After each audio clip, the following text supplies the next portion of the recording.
Satu persatu santriwan dan santriwati mulai vaksinasi tahap pertama di Pondok Pesantren Darul Aitami, Desa Ujung Tanjung, Kecamatan Merebo, Kabupaten Aceh Barat.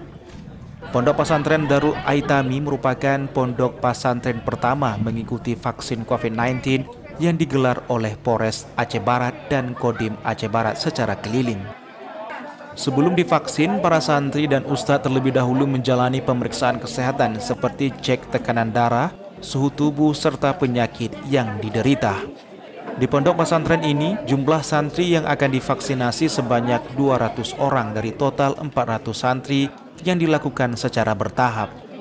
Polres Aceh Barat dalam program vaksin keliling menargetkan akan menyasar ke sejumlah sekolah yang ada di Kabupaten Aceh Barat. Kapolres Aceh Barat mengatakan, selain santri, vaksin COVID-19 keliling ini juga diikuti masyarakat umum yang berada di sekitar pondok pesantren. Vaksinasi massal, di mana pada hari ini kita bergerak ke tempat-tempat pendidikan.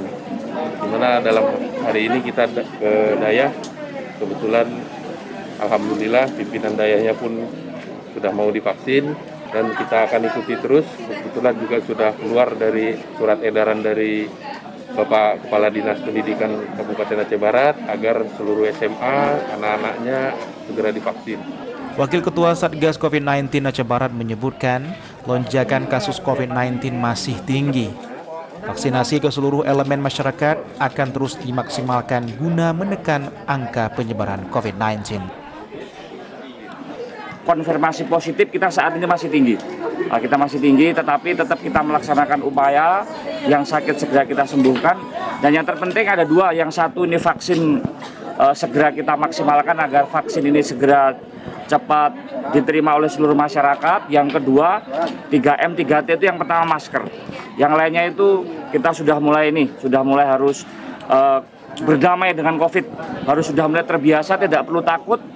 Yang penting kita udah vaksin, pakai masker, insya Allah semuanya tidak apa-apa. Mulai bergerak, ekonomi udah mulai harus berjalan. Dari Kabupaten Aceh Barat, Mukhyar Ardi Ainus melaporkan.